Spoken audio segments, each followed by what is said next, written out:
Real quick, if you have a story to tell, please reach out via email at contact@campfirecultpod.com or leave me a voicemail message at 720-297-8608. Also, if you haven't done so already, please subscribe to our YouTube channel at Campfire Cult Pod for free. It'll really help us reach listeners just like you. If you want to become a Patreon cult member to get extended episodes and other full Patreon-only episodes, you can sign up at patreon.com/campfirecultpod for only $5 a month. And finally, if you don't mind, please share, rate, and review wherever possible.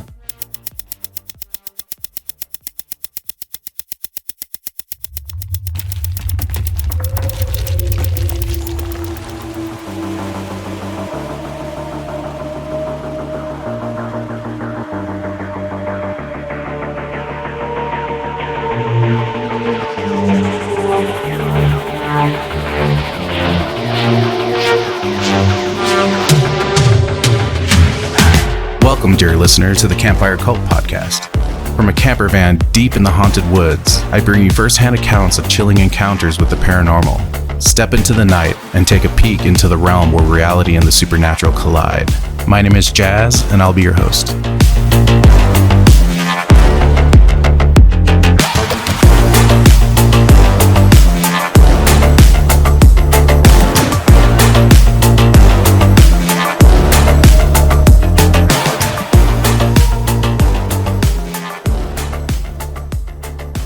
Welcome back, campers.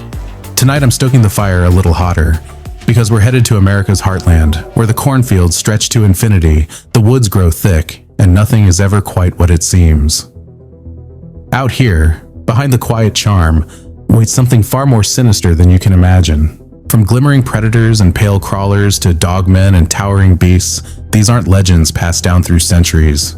They're encounters told by the living, people who saw something they can't explain, something they'll never forget, and live to tell the stories. So pull your blanket tight and listen carefully. Because in the Midwest, when the night goes silent, it isn't peace you're hearing. It's the warning before something steps out of the dark into the light. Let's begin. First up, we're headed to Michigan, where a sleepless drive down a lonely Michigan back road reveals a half-bodied figure and a haunting local tragedy tied to the land. This story takes place a few years ago, back when I lived in a rural farming community along the Lake Michigan shoreline. Sometimes, when I can't sleep, I'll go for a drive. The motion of the car, the quiet of the back roads, it helps me relax. One night, around 3 a.m, I found myself driving down an extremely narrow, rutted road. Trees leaned in heavy on both sides, their branches forming a kind of tunnel overhead. Deep ditches carved into the earth flanked the road.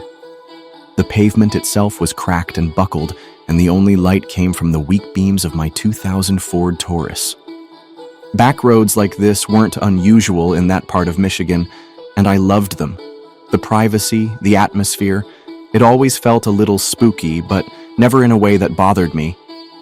As usual, I kept my eyes on the ditches, scanning for deer, or maybe an abandoned barn or old farmhouse hidden in the dark.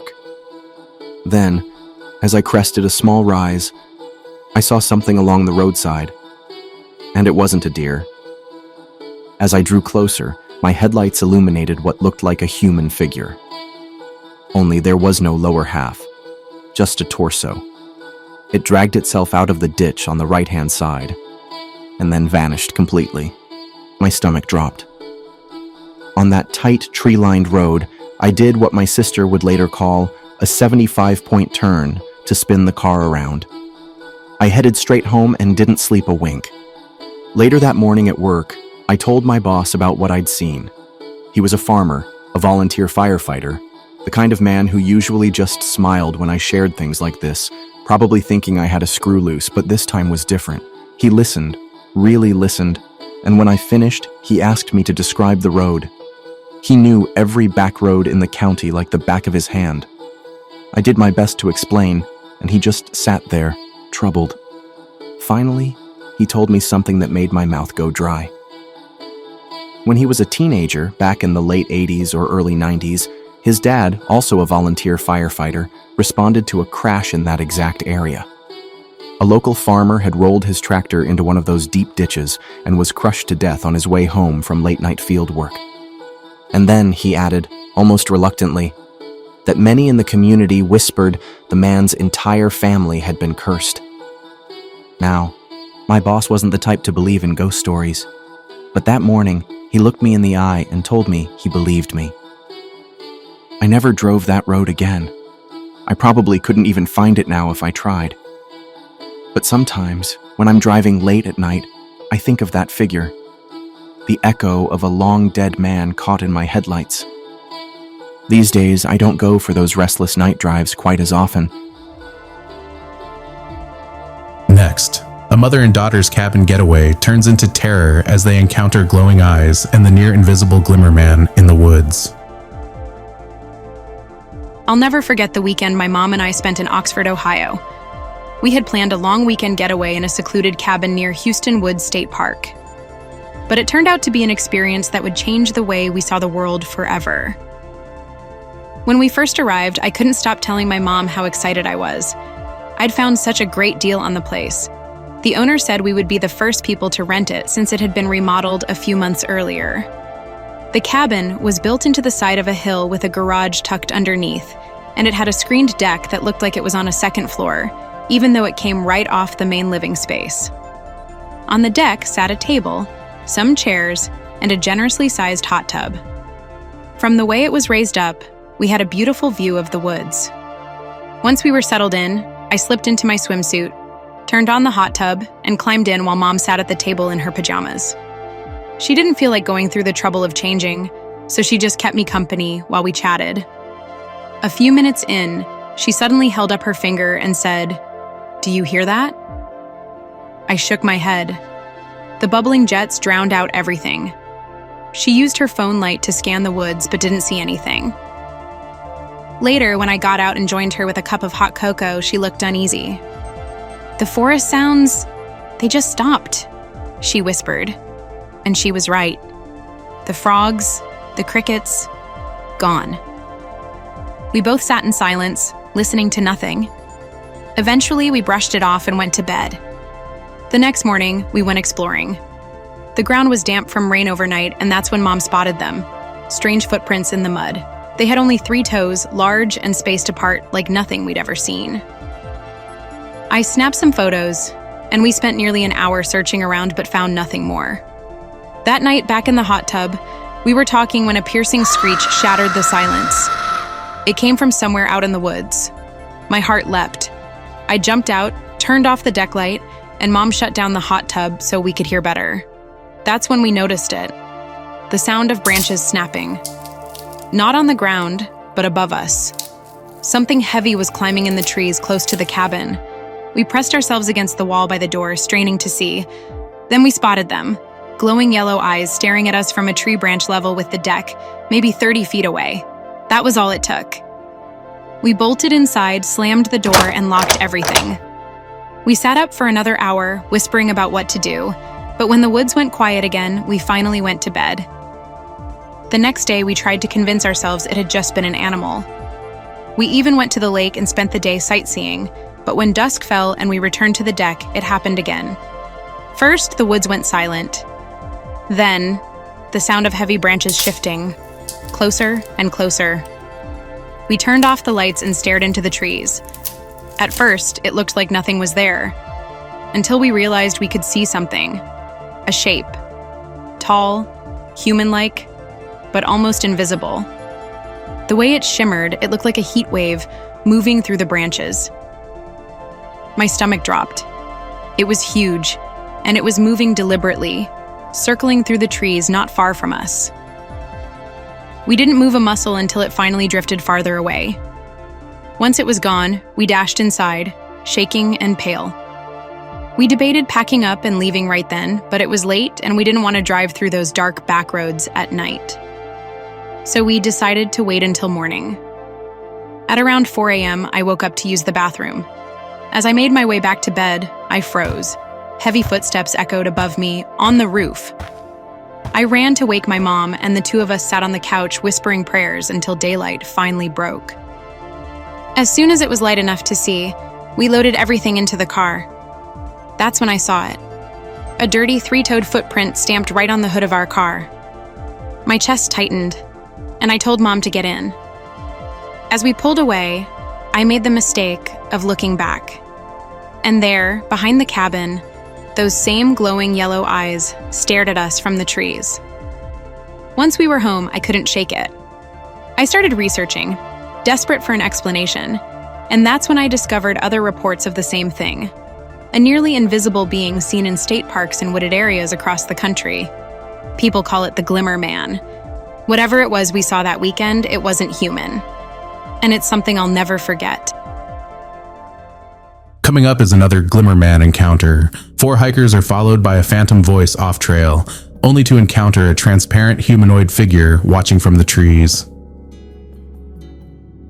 I understand if nobody believes this because, honestly, we're still not sure what the hell happened.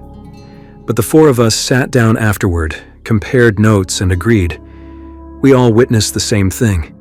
It was me and 3 buddies hiking Thursday into Friday in the local national forest.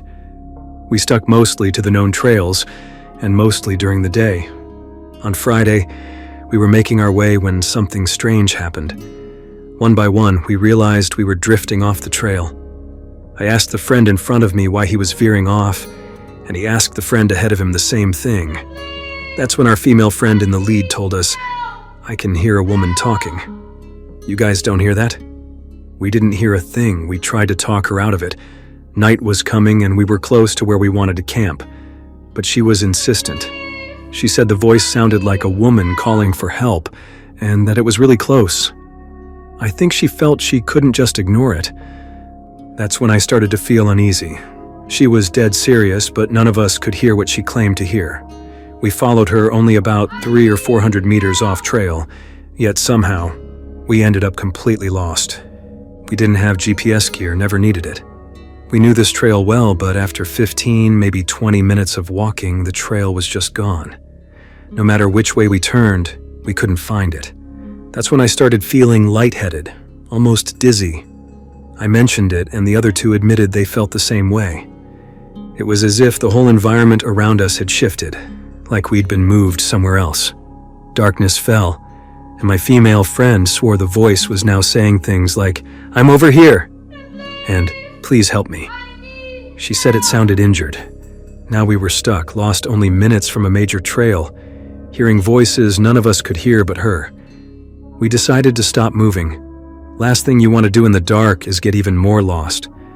We set up our 2 tents in a small clearing, figuring daylight would make things right. But before we even laid down, I noticed a tree nearby moving, like something was climbing it. It was dark, and I wear glasses, so I had trouble seeing. At first, I thought it was an animal, but it wasn't. It wasn't anything I've ever seen. What I saw looked like the outline of a human shape, but transparent, completely see-through. The only way I can describe it is the way heat waves shimmer above hot pavement in summer, that wavy liquid distortion. I called the others over, and they saw it too. My buddy finally whispered, "What the fuck are we looking at?" We all agreed. It was invisible, but visible at the same time, because the leaves and branches around it shifted as it moved. It perched itself on a thick branch, maybe 50 feet above us, just sitting there, watching. And that's when we noticed something else. The forest had gone silent. No crickets, no owls, no wind through the trees, nothing. The only sound was our whispers and the leaves crunching under our boots. The hair on my neck stood straight up. Something was deeply wrong. We stood there frozen for 10 minutes while it stayed perched above us. Then it climbed higher and higher until we couldn't see it anymore. We circled the base of the tree, craning our necks upward, but the canopy was too thick. We didn't hear it jump or move, so we assumed it was still up there. There was no way we were camping under that tree. We packed up quick and decided to walk toward the moon for light. And I swear, 5 minutes later, we were standing back on the trail. Just like that. I dropped my bag and said out loud, "What the fuck?" We just stood there, confused, trying to confirm we weren't imagining it. Later, one friend joked maybe we walked through hallucinogenic spores, but it didn't feel like that. It felt predatory, like something was luring us or trying to confuse us. My female friend still thinks we were messing with her, about not hearing the voice. But was that thing imitating a woman? Was it leading us away? And how did we get so lost, so close to the trail? To this day, it's the strangest thing I've ever experienced in the wilderness. Whatever it was humanoid, completely transparent, and able to climb massive trees in near silence. We don't have a good theory. Alien, something else? I'd love to hear if anyone else has seen something like this. Campers. That's not a woman in trouble. That's a lure. Mercy is the oldest bait. A voice in trouble calling to you for help. A humanoid shape of air rippling like heat over asphalt while it climbs a tree to get above you, all while the forest around you goes dead quiet. Whatever it was didn't need help. It wanted you off the path, closer to where you can't be seen or heard from again. If you've seen the shimmer in the trees, send in your story. I'd love to tell it. Next, a group camping in Wisconsin hears chilling whistles and meets a faceless figure.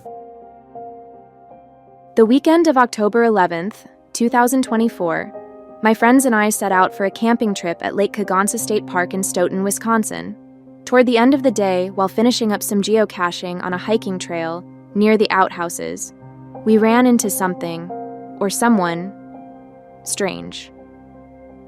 You enter this trail by crossing the path of another that disappears into the forest. The one we were on loops around a prairie, a wide open field in the middle, all of it surrounded by thick woods. The sun was low in the sky, probably around 6 o'clock. By the time we reached our last geocache of the night, the sun had slipped behind the tree line. It was getting dark, but there was still just enough light to see without flashlights. Then the forest went silent. No bugs, no birds, nothing. And that's when it came. A whistle. A sharp, bone-chilling whistle. Our entire group froze. A few seconds later, a second whistle broke the silence. This one more broken up, less precise. In my slightly tipsy state, I figured it had to be human. It wasn't perfect. So I called out, "Hello?" hoping for some kind of explanation. That's when a voice answered, "I thought you were dogs." And then a figure rounded the trail toward us. He walked right past our group. I tried to look at his face, but for some reason, I couldn't make out any features. I chalked it up to nerves, told myself I just wasn't focused. As a group, we agreed it was strange but tried not to panic. We took it as a sign it was time to leave the trail, but things only got stranger. All four of us stayed on high alert as we made our way back toward the car. Suddenly, a figure appeared at the edge of the trail near the woods. It wasn't human. I'm calling it a creature because it sure as hell wasn't a man. It stood there staring blankly out into the open field. Then, in the driest, most monotone voice, it said, "Who's that guy?" We didn't stop walking. I answered, "The same guy from earlier," thinking maybe it was talking about my boyfriend who was a few steps behind us. But none of us said another word after that. We just walked, silent, tense, and constantly checking over our shoulders. When we finally made it back to our campsite, we decided it was too late to pack up. We'd wait until morning. As we debriefed the encounter, I realized something unsettling. In neither moment could I make out a face. And I always make a point of memorizing at least some features of people I meet on the trail. It's just a habit I have as a female hiker. But none of us could describe a face. Instead, we all described the same thing. It was as if its features were blurred out. You could see where the eyes, nose, and mouth should have been, but they weren't there. Between the whistling and the faceless appearance, we became convinced we'd encountered a Wendigo, or worse, a skinwalker. Are either of those a part of Wisconsin folklore? That night was long. We all felt watched. I did what I could to keep everyone calm, and we did manage to get some rest. But ever since that night, it's been tough to want to go out into the woods again. Now, skinwalker reports aren't common in Wisconsin, and I won't slap that name on every shadow. The upper Midwest is steeped in Wendigo lore, and many indigenous traditions speak of mimics that lure travelers off the path. Call it what you like. Whatever they saw didn't feel earthly, and it wanted to be seen. Real quick, When I'm away from the campfire and not producing this show, I'm a brand designer and coffee roaster. This year I launched my own coffee brand called Outland's Coffee. If you love damn good coffee and want to support a fiercely independent small business while also supporting this podcast, head over to outlandscoffee.com and give us a shot. I roast to order, single origin perfection alongside a couple of bold, adventurous blends, crafted for those who take their coffee as seriously as their campfire stories. Here in Washington, we don't just believe in Bigfoot, we believe in great coffee too. Try it for yourself. Use code CAMPFIRE for $5 off your first order. Now, back to the show.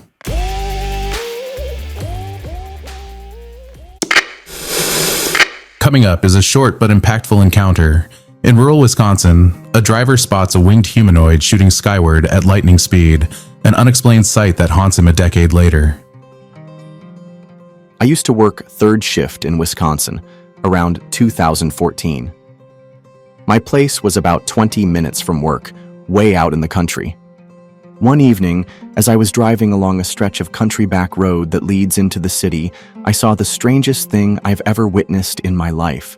Something I still can't explain. It was twilight, almost night, and the trees were just silhouettes against the dark blue sky. As I was driving, I happened to glance up at the top of one of those trees, and what I thought was just part of the tree suddenly flew straight up into the air at lightning speed. It looked like a humanoid figure with wings. I could see legs, I could see wings, but it moved so fast I could barely make out anything else. One moment it was there, the next it was gone. It was like watching something vanish in the blink of an eye. When I got to work, I parked my car and just sat there, replaying what I had seen. Was I crazy? Did I imagine it? It was so unreal. I decided not to tell anyone, not my coworkers, not my friends, not my family. I've kept it to myself all these years until now. It's been 10 years and I still don't know what I saw that night. You're not alone. Just south of you, Chicagoland's been buzzing for years about a winged, human-shaped something, most reports clustering near water and, famously, around O'Hare. The wave kicked up around 2011 and peaked in 2017, with dozens of sightings describing a tall, dark figure with enormous wings and eerie eyes. Even local media built a case file on it. Some accounts tally 55 Chicago area reports in 2017 alone, and more recent rundowns note well over 100 sightings mapped across the region, several from airport workers who say they saw a large winged humanoid.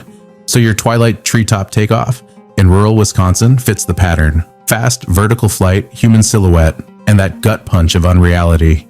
Call it Mothman, the Chicago Phantom, or something else. Whatever's patrolling those skies seems to like states boarding a Great Lake. Up next, we have another winged humanoid encounter.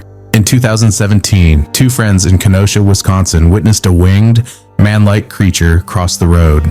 Gone in an instant, but never forgotten. A couple of years ago, late summer of 2017, a friend and I were in Kenosha, Wisconsin. We were on our way back to northern Illinois, where we lived at the time, after getting tattoos. It was somewhere between 2 and 3 in the morning. As we were driving just before reaching the train tracks on a road I can't quite remember the name of, both of us noticed something strange. A man-like creature with wings slowly crossed the street in front of us. It moved just slowly enough that we could see the shape and figure of what it was. But then, in an instant, it was gone. Like it had never been there at all. 4 hours later, as we made our way back home, we couldn't stop talking about what we had seen. We kept circling back to the same thing, the fact that we both saw it. Even if it was late at night, even if we were tired, drowsy, or lacking sleep, that doesn't explain how we both witnessed the exact same thing. That moment has stayed with me ever since. I've always been curious about the possibility of creatures or humanoid beings existing. And now, after reading more about similar encounters and moving from Illinois to Northwest Indiana, I'm more interested than ever. Next, friends on Lake Michigan see a flashlight reveal something crawling in the dunes, its limbs too long, too strange to be human. It was the middle of summer, and heat lightning was flashing over the lake. A few friends and I were hanging out at another friend's beach house. It wasn't very late, maybe an hour or two after sunset. We all stepped outside onto the second-story back deck to smoke. From there, you could see the shore just a few hundred feet away. But the walk to the beach took longer than you'd think because of a grassy dune that stood between the house and the water. That's when a couple of us noticed a flashlight beam coming over the dune. The light was sweeping back and forth across the grass like someone was searching for something. That alone was odd. Most people on the beach at night don't use flashlights. It's usually bright enough once your eyes adjust to the glow of Lake Michigan under the night sky. The beam swept past something in the grass, then swung back again. And in that light, we saw something strange. It looked like a naked man crawling around on the dune, but its arms and legs were too long, stretched out in a way that didn't seem natural. It was hunched, moving quickly across the grass in a jerky, crunched-over way. The whole thing lasted only a few seconds, but it was long enough for all of us to see it. Then, as soon as the thing ran off, the flashlight swung up and shone directly at us. The beam stayed fixed on our deck until, after a few seconds, it suddenly went out. The whole thing was unsettling. Seems like someone was looking for this thing. We all looked at each other, asking the same question. What the hell was that? Everyone saw the same thing, a weird, stretched-out, naked figure. I wanted to go down there and see if we could find it, but no one else would. They were too creeped out and wanted to go back inside. I didn't want to go alone, so we all headed in. To this day, I regret not investigating. The only logical explanation might be some drunk, lanky guy stumbling around naked on the dunes. But I don't really believe that. It didn't look right. Its limbs seemed unnaturally long. And then there was that flashlight, deliberately shining straight at us. It scared everyone, even though it couldn't have been more than 7 feet tall at most. My wife later said it looked like something straight out of a Marilyn Manson music video. Coming up, a father and son encounter wood knocks, a crashing boulder, and a bone-shaking roar in Ohio's Hocking Hills. I was down in Conkle's Hollow after sunset in September. My son and I had sent my wife and daughters back to the cabin so we could linger just a little longer. It was pure dusk, and we were standing on top of the ridge. I picked up a rock and knocked 3 times on a big hollowed-out tree near the ridge, right where those rocks jut out in ways that make you wonder how gravity hasn't pulled them down yet. About halfway in, the forest answered. After about 20 seconds of silence, we heard the loudest thumping of wood on wood I've ever experienced. This wasn't just a stick hitting a tree, it was tree on tree. The sound carried a deep, reverberating bass you could feel right in your chest. My first thought was, no way. Someone else must be out here, breaking park rules, messing with us. Silence followed for about a minute. Then a crash. A sound so violent it made us both jump out of our skin. It was like something had hurled a massive boulder through the trees just below us. I froze. My son clutched my leg, shaking. Neither of us could move. Finally, we forced ourselves to head back, trying to make it out before pitch black settled over the hollow. We finally found the tourist trail, and I gave a sigh of relief. That's when it came. A roar ripped through the basin. Not human. Not anything I've ever heard before. The only way I can describe it is this. Imagine a polar bear pinning you down and rattling your insides before it tears you apart. That's what it felt like. We broke into a full sprint, nearly tripping the entire way, until we finally reached the parking lot. All we had that night was a flashlight, and I'm telling you, I'm totally convinced. That wasn't a wild dog. It wasn't a deer or even a bear. Something huge is in Hocking Hills, Ohio. What you felt lines up with something called infrasound, vibrations so low they're felt more than heard. In Bigfoot reports, it's often said that Sasquatch uses infrasound the way tigers do, to stun, panic, and disorient. A place like Hocking Hills can trap and amplify those waves, turning tree-on-tree crashes and guttural roars into a shock that rattles your chest. The dizziness, the pounding thump, and that sudden bolt of dread all fit the profile. If something massive was vocalizing, you may have brushed against the same low-frequency weapon that many believe Bigfoot carries with it, deep in the woods of rural Ohio. Next, we're staying in Ohio, where while camping, a family's trip is haunted by screeches, a rummaged cooler, and a massive hand pressing against a tent.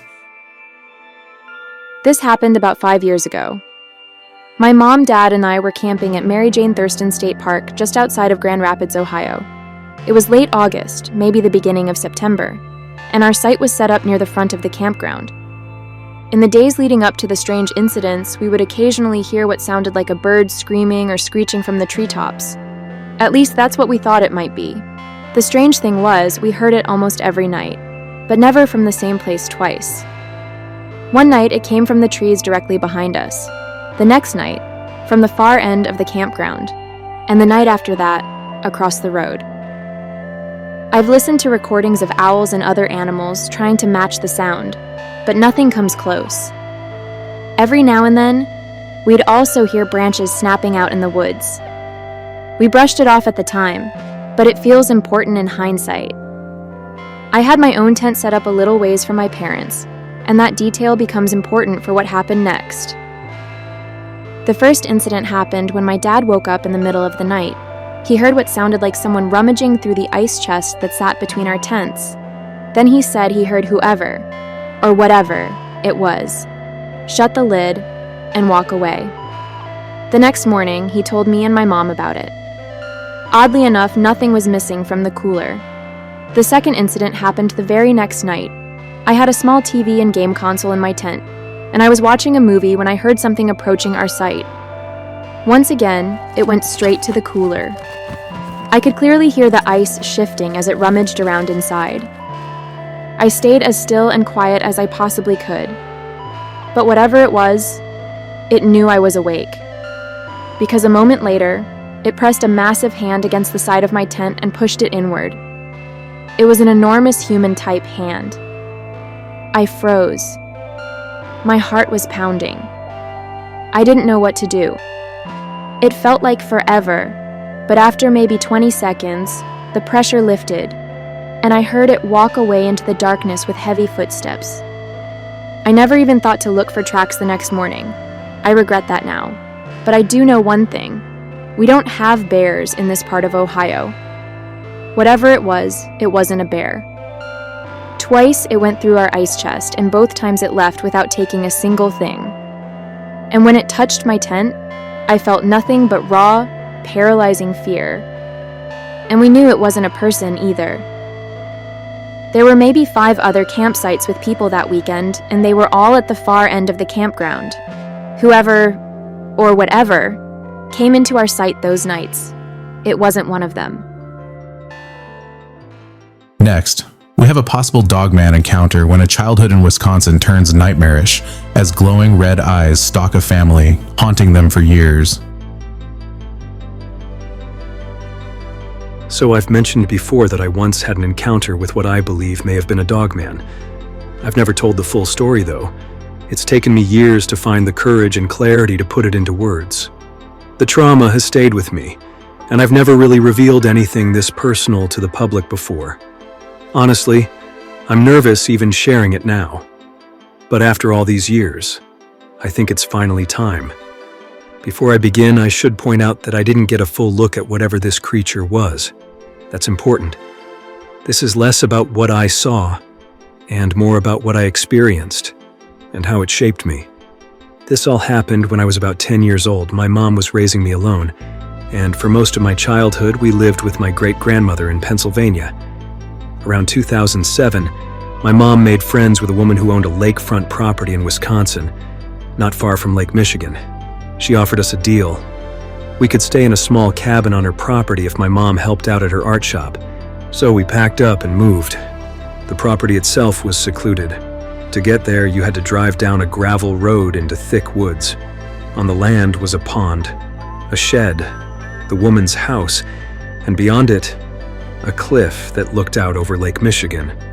We stayed in the small cabin, Looking back now, the whole setup sounds like the start of a horror movie.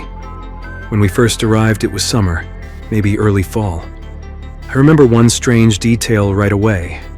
A large, red fish lying dead on the ground between the pond and the shed. It was way too big to have come from that little pond. It looked like a red snapper, which made no sense at all. Even as a kid, I wondered why it was there. That was the first of many strange things to come. Winter is when it really began. I remember finding huge round tracks in the snow near the shed. At first, my mom said they must have been bear prints, but they weren't shaped like any bear tracks I've ever seen. Some other prints were even stranger, like someone had walked on skis through the woods, only the tracks just stopped. No turnaround. No end. Just gone. My mom tried to rationalize it, even joked that maybe it was a wallaby that escaped from a zoo. We even made a silly little song about bears and wallabies playing on the range, but I could tell she was unsettled. Then came the night that changed everything. It was the middle of winter, bitterly cold. The kind of cold you only get near the Great Lakes. Our cabin was small, with a loft where I slept. I woke up to my mom panicking in the middle of the night. She ordered me to stay in the loft, pulled up the ladder, and stood there with a knife in one hand and the phone in the other. I'd never seen her like that before. She told me later that she heard banging on the side of the cabin. I didn't hear it myself, but she was terrified. She called the police, and when they arrived, she bundled me up and we left immediately for a motel. I'll never forget that night. I thought we were going to die. We didn't stay in Wisconsin much longer after that. The experience shook my mom so badly she booked a flight back to Pennsylvania. But even after we returned, things didn't feel right. My mom became more and more erratic, neurotic, paranoid, sometimes manic. She claimed to have missing time. She was constantly on edge. For me as a kid, it was terrifying and exhausting. And then came my own encounter. One night I was sitting at the kitchen table looking out a window toward the town below. Just outside the house was a large oak tree, its branches stretching past the window. I noticed something red in my peripheral vision and thought it was just a city light. But when I turned to look, I realized it wasn't. It was an eye, a single glowing red eye. It wasn't shaped like a normal human eye either. It looked reptilian, slitted like a lizard's. It blinked, and that's when I lost it. I backed away from the table, begging my mom to look. She saw it too, but didn't panic the way I did. That might have been worse, her silence and prayerful muttering, like she was trying to will it away. We spent the night huddled together, praying. After that, my mom drove us around for days in her van with no destination, like she was running from something.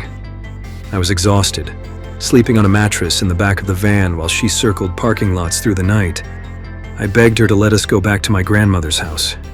Eventually, she relented, but things didn't return to normal.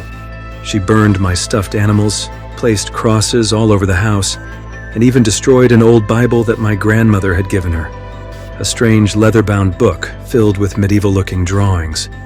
She believed it was cursed. I'll never forget watching it burn. In time, we moved again, found help, and eventually some stability. But the memory of that red eye has never left me. Later, my mom told me what she saw that night in Wisconsin. The same night she made me stay in the loft. She said she saw two red lights in the woods, maybe 50 to 100 feet away, moving slowly but deliberately, always keeping their distance. When the police car pulled up, the thing turned and ran toward an old barn before vanishing into the forest. She always tried to rationalize it, maybe someone playing a prank with red goggles.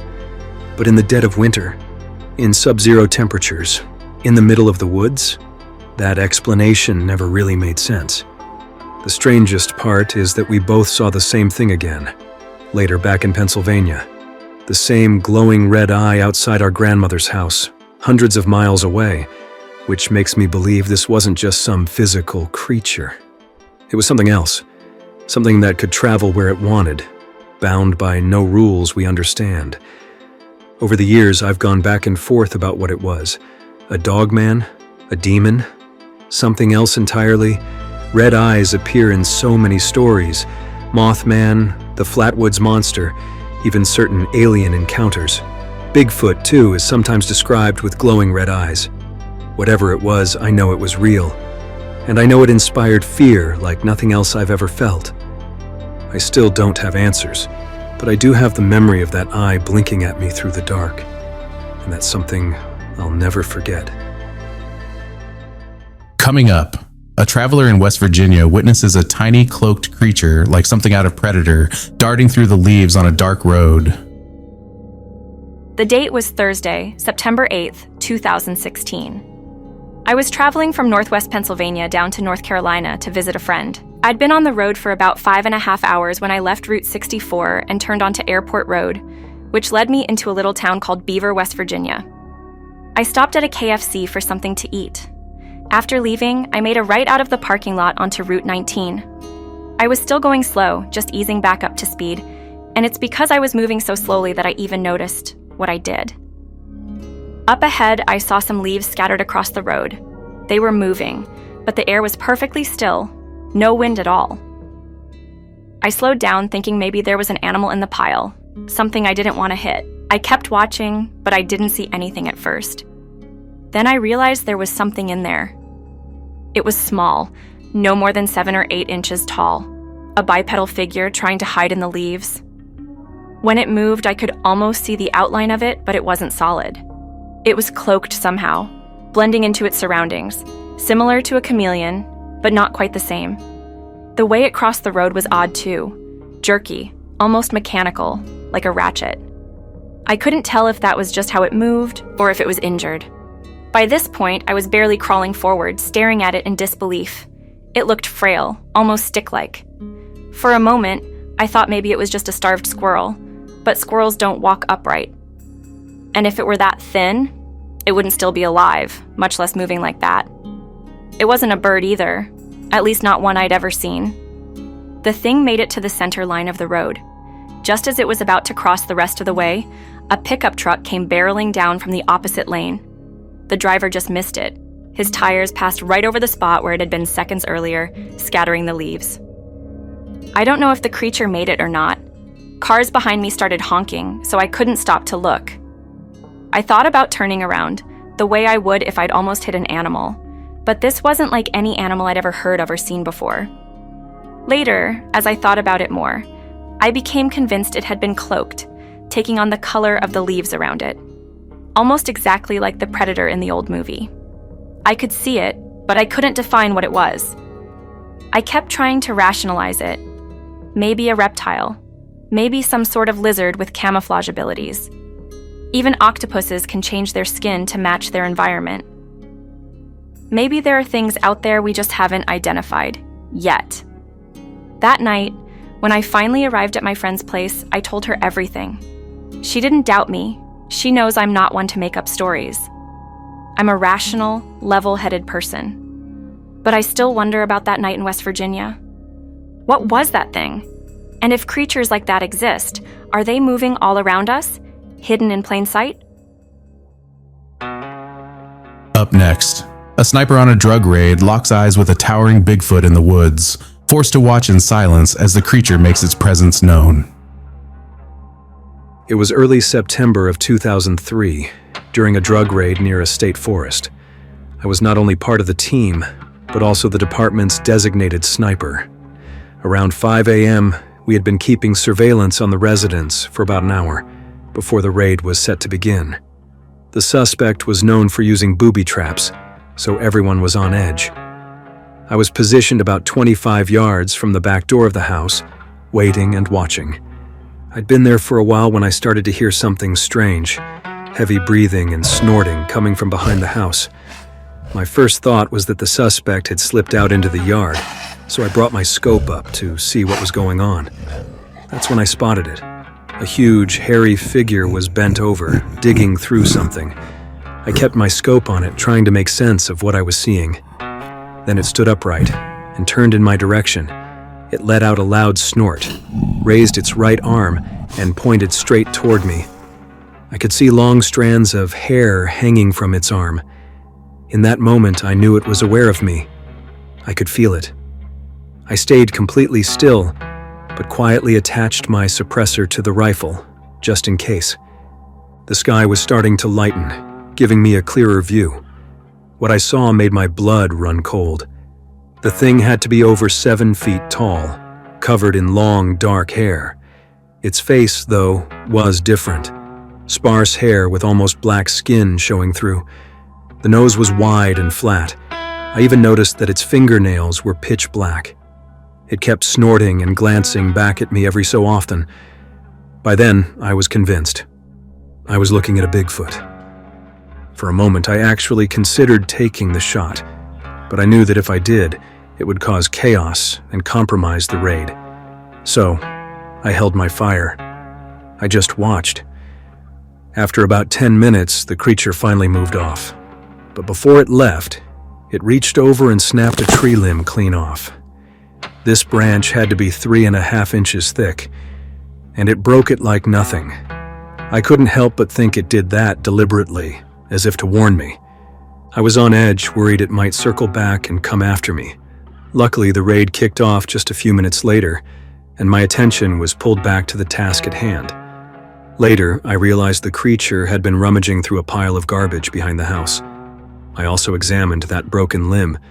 It was real. I never told anyone about what I saw that morning except for my wife. But I know what I witnessed. That area already had a reputation for Bigfoot activity, and every so often our department would get sighting reports. I still regret not taking the shot, but at the time making that arrest was the mission, and I wasn't about to jeopardize it. To this day, I stand by what I saw. For our final story of the evening, 5 massive black wolf-like creatures stalk a family in Indiana, watching, waiting, and shattering everything they thought was real. It was a summer weekend in New Washington, Indiana, about 6 years ago, not long after the 4th of July. My family and I were enjoying a peaceful evening on our 2-acre property. Our land bordered about 60 acres of farmland and woods. The night should have been full of laughter. 5 of my nieces and nephews bouncing on the trampoline, my wife tending to her garden.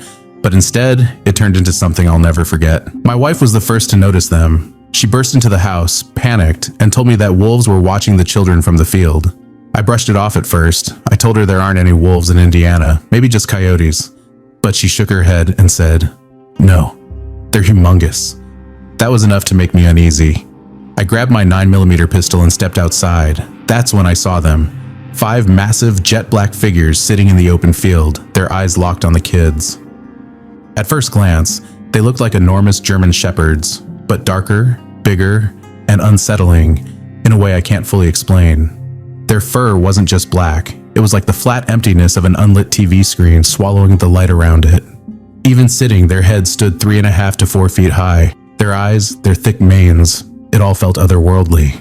I rushed the kids inside and grabbed heavier firepower, a 12-gauge shotgun, and my Ruger AR-15. I loaded a 30-round magazine and went back out to the porch. From there, I watched them. They either moved closer or maybe fear was shrinking the distance in my mind, but they were still there, still watching. I never raised my weapons, never fired. Instead, I sat on the porch with them sitting out there in the field. Hours passed. Dusk turned to night, and still, they didn't move. Only when the darkness became complete did I finally go inside and lock every door. But it wasn't over. Around 2:15 in the morning, a thunderous bang shook the trailer. Then, another. Something huge had slammed into the side of our home or hit it with impossible force. By morning, I found 2 large indentations high on the siding, nearly up to the roofline, as if something massive had struck it. And the encounters didn't stop with me. My brother, who lived about 7 miles away, called me not long after. He had been teaching his daughter to drive near my cornfield after harvest when they spotted one of the creatures. At first, he thought it was a massive wolf, but when they slowed the car, it rose up, onto 2 legs.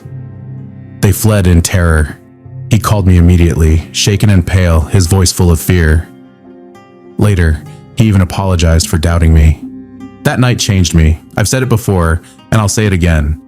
It destroys your world. Everything you think you know, you don't know anything. These things are real. They're intelligent. They knew exactly what I had in my hands, and there was an understanding in their eyes. They could have hurt us if they wanted to, but they didn't. They just watched.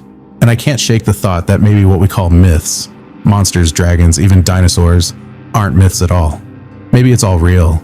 Maybe we've just forgotten. I'm not telling this story for fame or recognition. I don't care about interviews or attention. I just want the truth out there. Because we aren't crazy. My wife, my son, my brother-in-law, my nieces, we all saw them, 5 of them, watching my kids.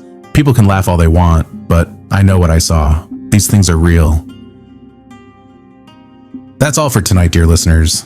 Just a heads up, I'll be taking a few weeks off to produce more episodes, but we'll be back mid-October with enough episodes in the bank to take us to the new year. During the break, I'll be releasing a couple Patreon-only episodes, so if you haven't yet, head on over to patreon.com/campfirecultpod and join the cult for only $5 per month. And please remember, if you want to support this podcast and love a damn good cup of coffee, head on over to outlandscoffee.com and use code CAMPFIRE for $5 off your first order and give us a try. Until next time, I'll be leaving you in the dark where whispers linger and shadows dance. Stay weary, sleep well, and beware the whispers in the night.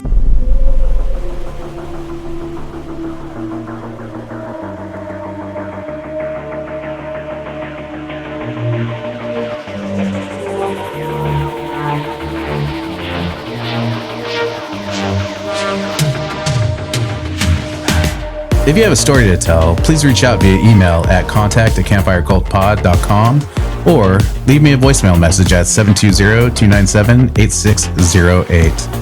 You can follow us anywhere on social media at Campfire Cult Pod and online at campfirecultpod.com. And finally, if you don't mind, please rate and review wherever possible.